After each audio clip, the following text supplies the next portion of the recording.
Hello folks, and welcome to this week's show. This week we're headed to the Magnolia State, Mississippi, the home of plate lunches and some of the best beaver trapping in the country. This is trapping time. Do you have the drive to be a trapper? They question my skill and my motive. They call me a Hollywood trapper. I give it my all to this game called trapping so that she can experience the challenge. Well, it's getting late. Sun's going down, baby. Smell that?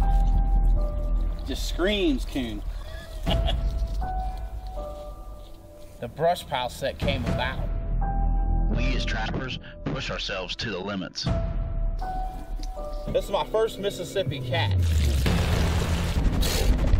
I hate it. There's a gray fox down here. I caught this pretty little red right here. That is a monster.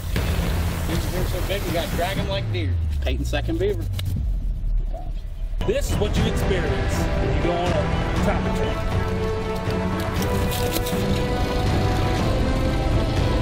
Brand new beaver trap. Got the FB1. I see the tail. Beautiful. Brand new. Got a muddy mess happening. We got one. Right exactly what I'm talking about. Right here in this dip. Robbie Gillis, king of poor man's dome. He's letting us say that awesome. Got something up here. Aha!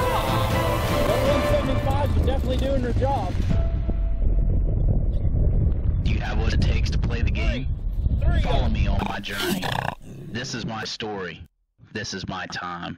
This is trapping time. Well, it's our first day in Mississippi. We drove down all through the night on Friday, got here yesterday, and it was pouring the rain down. Yeah. It was nasty, and we thought, you know what? We're going to put our eggs in the basket. We're going to sit, wait another day.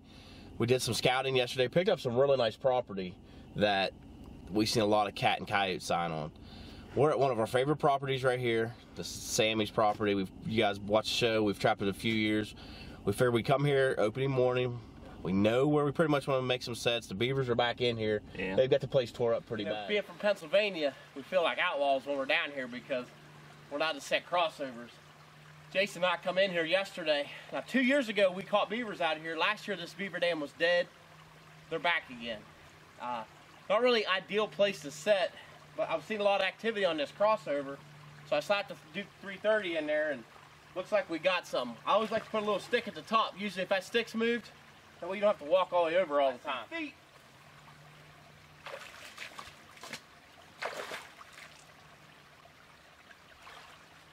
Oh, we call that suitcasing. We couldn't have got that beaver better if we tried. What ends up happening is we use our H-stands and we set them right here. I put these little sticks up just to kind of guide. When they come down over, as they swim through, it slaps them. It's a deadly, deadly set. Well, I'm setting another crossover. We're probably, I don't know, 40, 50 yards from where we caught a beaver and another crossover. And the thing about crossovers, this is where they're active at. They're easy to find a lot of sign because you can see where they're going over. This is a pretty big Mississippi beaver. He started into that 330 and didn't get very far. Another typical crossover set. Beaver coming down, that flowing water gets their attention. Normally at the bottom of these crossovers there'll be a little divot where they're coming in and out, and then over time it wore the mud out. They're really easy to find. A lot of times you can just take your feet and actually feel it, and it's almost the same exact size of a 330. All right, we got our 330 on our 8-stand. We're just gonna punch it right back down in where it was at. So like I said, this water level has went down a lot, but we may throw a stick or two in here to kind of force them in. Or a lot of times what you can do is maybe get it away from it a little bit more to try to get out into some deeper water, like that. Now the trap's buried. Always remember to take your safeties off. Been a few beavers in my life that got lucky and missed out on getting caught because I didn't take the safeties off of it. Get your trap set in there. We're gonna fence him in just a little bit. Not that it's really needed. Just give him more of a reason to go down through there. Lay that across there like that. There's a finished remake on this crossover set. Very effective. Very, very crossover here was pretty evident. The swamp's low this year. Normally, we've got a lot more rushing water coming off of it. This year, water's low. But we're still seeing a little bit of activity here. And I love these crossovers. Being from Pennsylvania, this isn't something we can even fathom to be around. But I was able to take a really nice beaver out of it. All right, we're at this beaver pond today. We came in here yesterday afternoon and set this property up. Just a bunch of a big channel that runs through here. You can see they got dams up and down here. And I had this crossover right here set with a 330 under the water. When I got here, I couldn't find it. I had it tied to a little limb and got to looking, and he's right over here. That's why it's really important to tie these things off real good. I didn't bring any extra wire with me. I just had it tied to my easy stake, and when he was thrashing and everything, he was able to pull that easy stake up and got over here. So I'm gonna try to walk over here and get him without getting soaking wet first thing this morning. Jeez.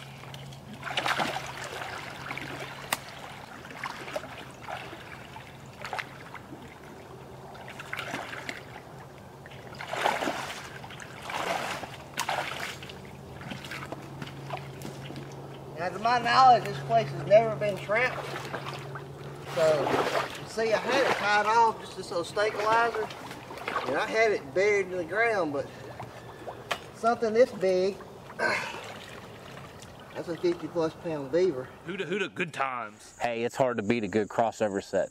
Hey, you're gonna wanna stick around. When we come back, we're headed to the Trapping Time set of the week, and Jason's gonna show us one of his favorite ways to set up a crossover. From the hills of West Virginia, Smokey's Deer Lures presents the first and only real pre-orbital gland lure in the world.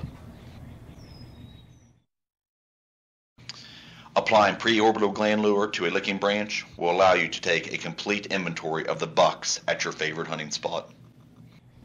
Get yours at smokiesdeerlure.com.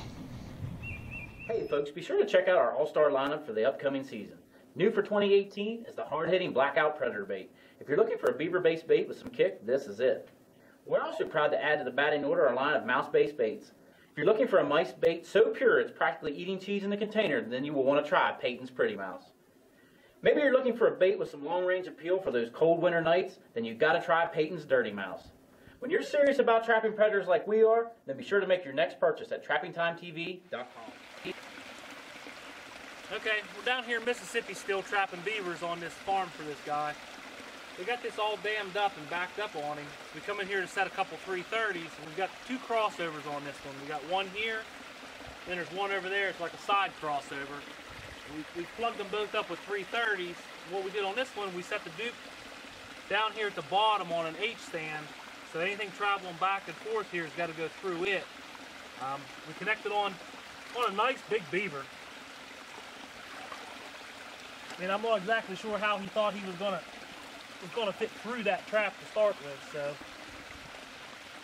we'll get him pulled out of here and try to get some of this loose debris backed out of the way, and we're gonna reset this 330 in here and get it brushed back in, see if we can connect on another beaver. Okay, we got the beaver out of our 330 here. We get this thing reset.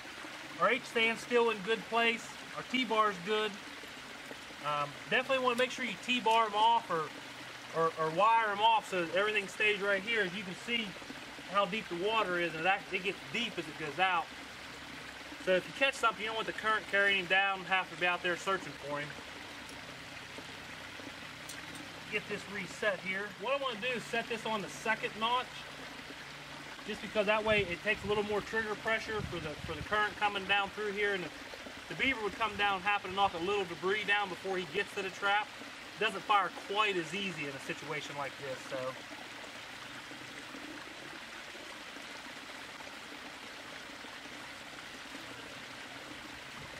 Get this put back on our H stand here, make sure it's good and solid. Then we're just going to take just a little bit of sticks and stuff just to try to break it up so it doesn't look such a square silhouette sticking out of the water there. I mean, beavers, they're used to fighting through brush and sticks, so he's not going to hesitate by seeing this little bit of brush and stuff stick around. We just don't want to make it look so man-made. I mean, you're not building a log fort or anything, so it doesn't have to be nice and neat, just enough to kind of brush things in a little bit.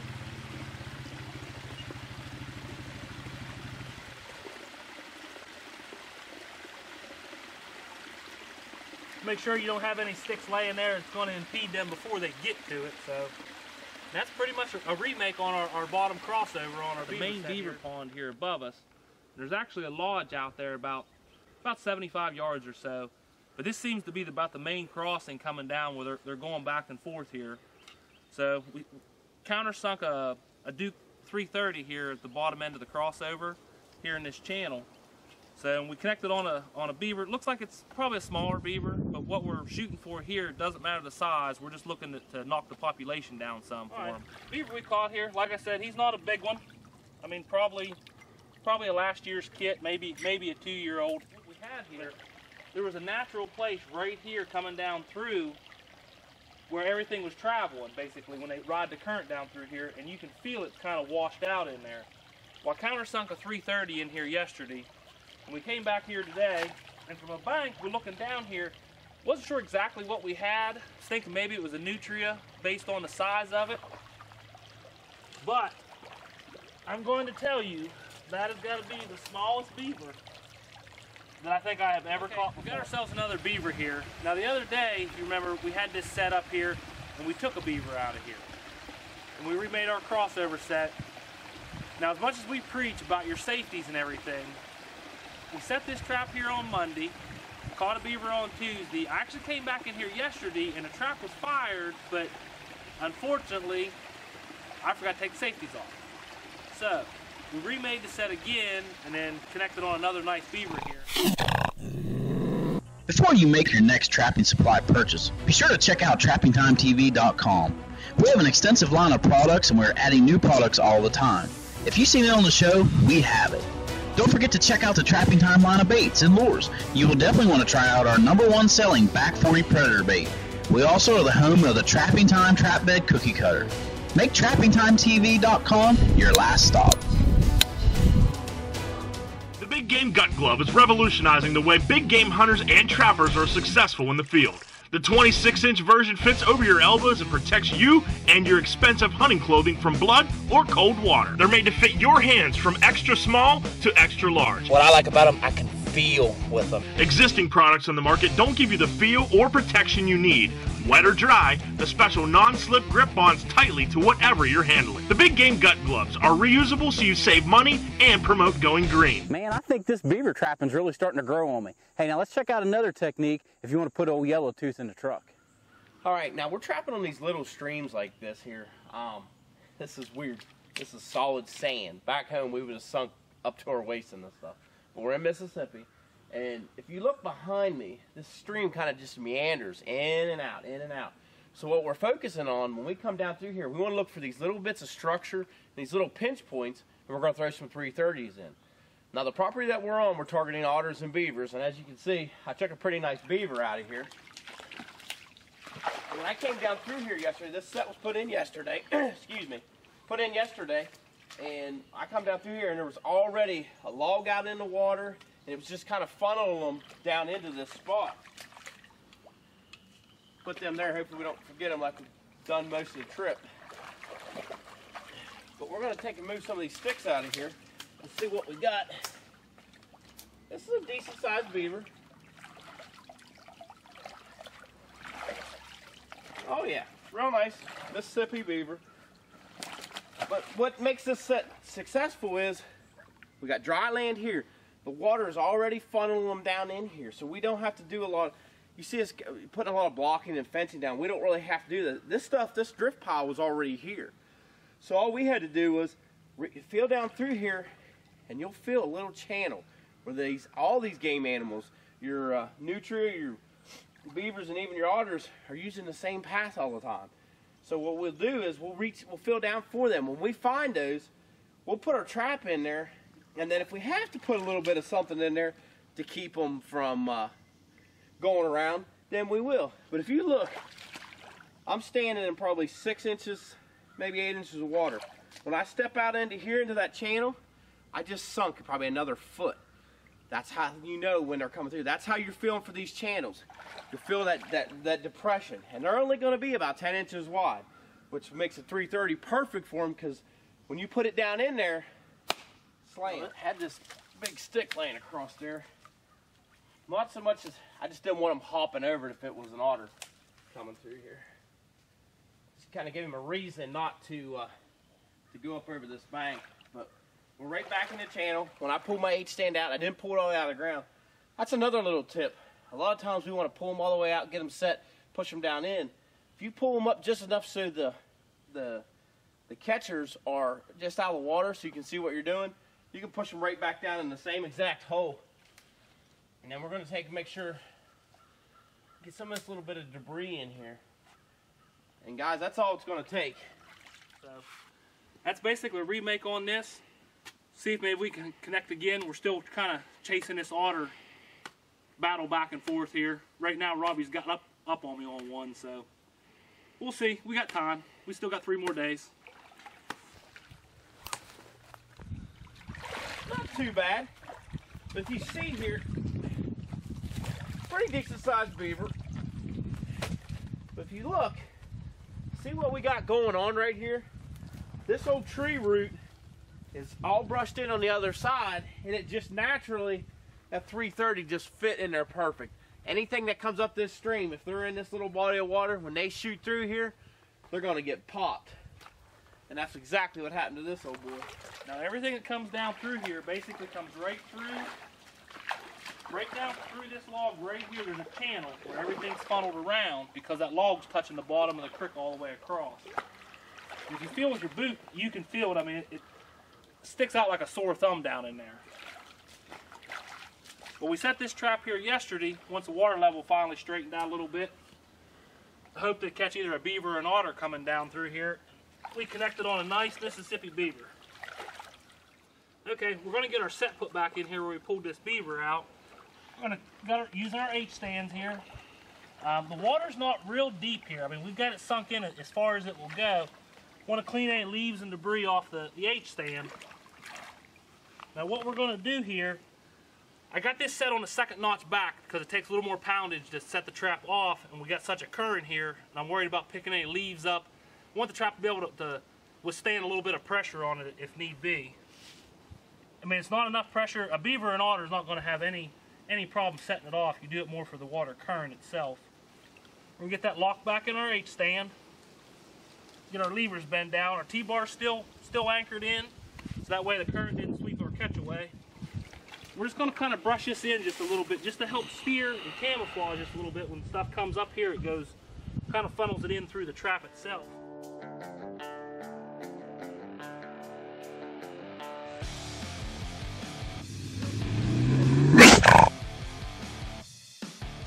For some of us, trapping season never ends. It's in our blood. It defines the very person we are. Let Southern Snares and Supply be part of your trapping world. Be sure to try out our best-selling capital punishment predator bait and our new Pure Gator Oil.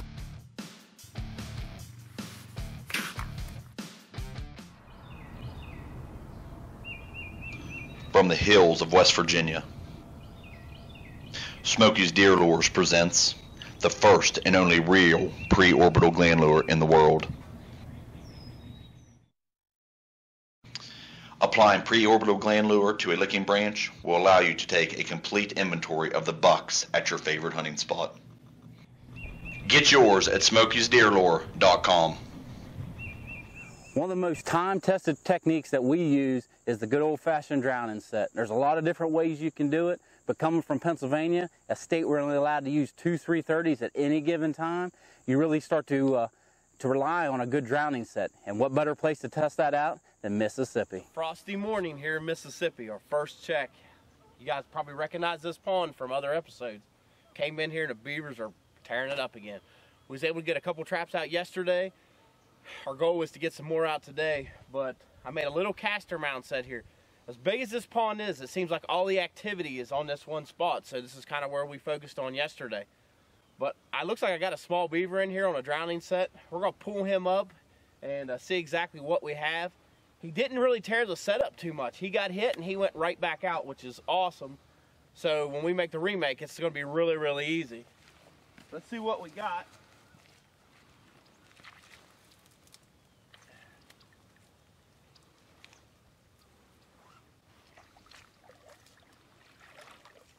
Oh yeah, not too bad. We had a nice front leg catch. Young beaver. It was a pretty easy, simple setup, guys. You guys have seen me do it before. We bring these feed sacks in, and a lot of times we'll fill them up with rocks if we got them, but here in Mississippi it's hard to find any kind of rocks, so we end up bringing our little shovels in and we dig up mud. And if you look, I told Jason last night, I said, you know what, I can't find my shovel. My dad used to yell at me all the time for leaving his tools out in the woods. That's exactly what happened there. I realized where it was at. But these setups like this are so simple. We're using 3/32 cable, and I like to do about 10 feet. I make up all these cables and have them rigged up before we ever even head to the field. That way when I come in, all I gotta do is hook my trap, and we're using a Duke number 4, hook my trap up to it. We're using a swivel as a drowning lock. So everything we've got is right here. No special tools or anything. Notice how this thing slides. But when it comes, if he tries to swim back up, it locks him and he can't get back out. So all we're gonna do is slide this trap back up here, and you wanna get this bag, it's probably about 25-30 pounds. You wanna try to get it out as far as you can because we want that cable tight. We want it when he hits it, he slides right down. We don't want it kinking. We're gonna give it a toss. Just about perfect. Now, what was, like I said, this beaver got hit by the front leg. He came up, when he put his paw down, he got slapped. He went straight back out because all these little weeds here, I put in here to kind of fence him in to make sure he came up this way. The thing about when you're trapping beaver, just like when we're coyote trapping, you want that trap to be solid. And when I bedded this thing yesterday, I made a nice little shelf in there, and it worked out perfect. Pull this so the thing gets straight. I can still smell the caster here from where I made a little bit of a caster mound. That's a remake set, and I'm pretty sure this one's probably going to hit again because you can see the activity that was still on this side. So I'm going to pull up our drowning rig. There's a beaver attached.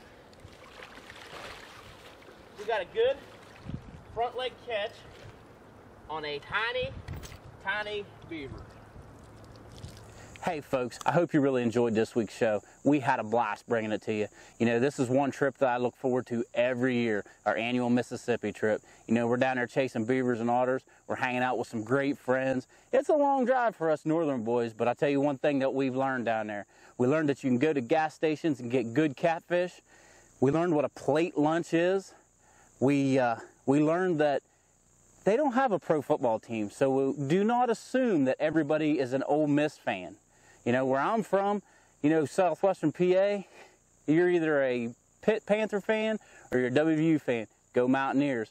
But when you're in Mississippi, do not assume. You always want to put that feeler out and find out. But I will tell you one thing, they have some of the best beaver trapping in the country. Hey, be sure to join us next week. We're going to be trapping my favorite animal, eastern coyote.